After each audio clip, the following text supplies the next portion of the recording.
રોજે અમે અમેરિકાના સમાચારો લઈને તમારી સામે આવતા રહીએ જ છીએ, પણ આજે જે સમાચાર મારે તમારી સાથે શેર કરતા હૃદય થોડું ભરાઈ આવે છે, કારણ કે આ ઘટના માત્ર એક આંકડો ન કહી શકાય, પણ એક હસતા રમતા ભારતીય પરિવારની તબાહીની દાસ્તાન છે.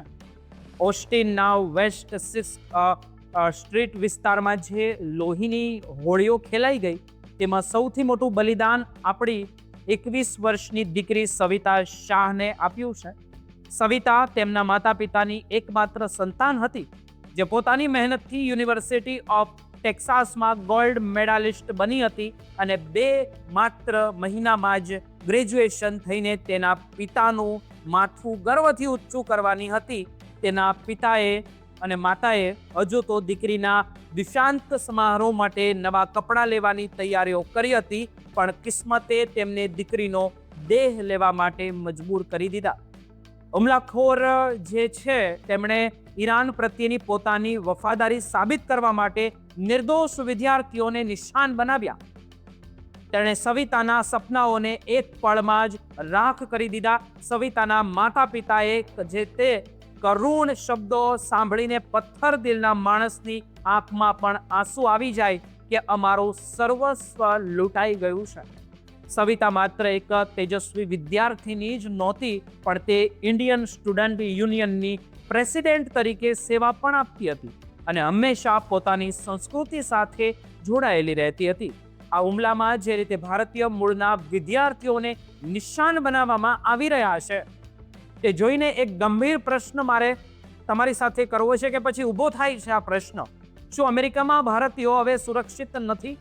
સોશિયલ મીડિયા પર સવિતાના મૃત્યુ બાદ જે રીતે વંશીય ટિપ્પણીઓ થઈ રહી છે, તે અત્યંત શરમજનક છે.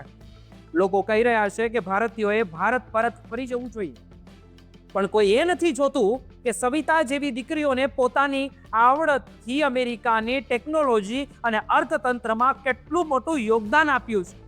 હુમલાખોર જે છે તેના મનની અંદર ઈરાન અને અમેરિકા વચ્ચેના યુદ્ધનો જે ઝેર ભરાયેલો હતો, તેનો ભોગ એક એવી દીકરી બની ગઈ જેના આ લડાઈ સાથે કોઈ લેવા દેવા નથી. તપાસમાં બહાર આવ્યું કે તે ઈરાની જે ઝંડો પહેરીને રસ્તા પર નીકળ્યો હતો અને જે પણ સામે આવ્યો તેના પર રાઇફલથી ગોળીઓ વરસાવી દીધી. સવિતા સિવાય જે રાઇડર હતો તે જ્યોર્જ પેટરસન કરીને છે, તે પણ આ નફરતનો ભોગ બન્યા છે, જેમાં માતા પિતાએ પેટે પાટા બાંધીને પોતાની જે લાડકીને 7 સમંદર પાર ભણવા મોકલી હોય, તેમને કલ્પના પણ ન કરી હોય કે તેમની દીકરી શબપેટીમાં પરત આવશે. આજે આખું ઓસ્ટિન અને ભારતીય સમુદાય રડી રહ્યું છે, કારણ કે આપણે એક એવી પ્રતિભા ગુમાવી છે જે આવતીકાલનું મોટું ભવિષ્ય હતી.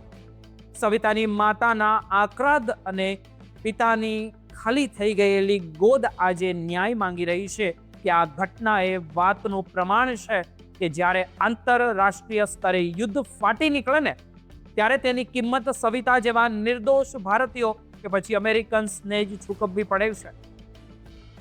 FBI અત્યારે આ મામલે ઊંડી તપાસ કરી રહી છે, પણ સવિતાના માતા પિતા માટે તો દુનિયા ત્યાં જ થંભી ગઈ હોય તેવો પ્રશ્ન ઊભો થયો છે કે તેમના મનની અંદર એવું કંઈક ચાલી રહ્યું છે જ્યાં તેમની દીકરીનો શ્વાસ થંભી ગયા હતા.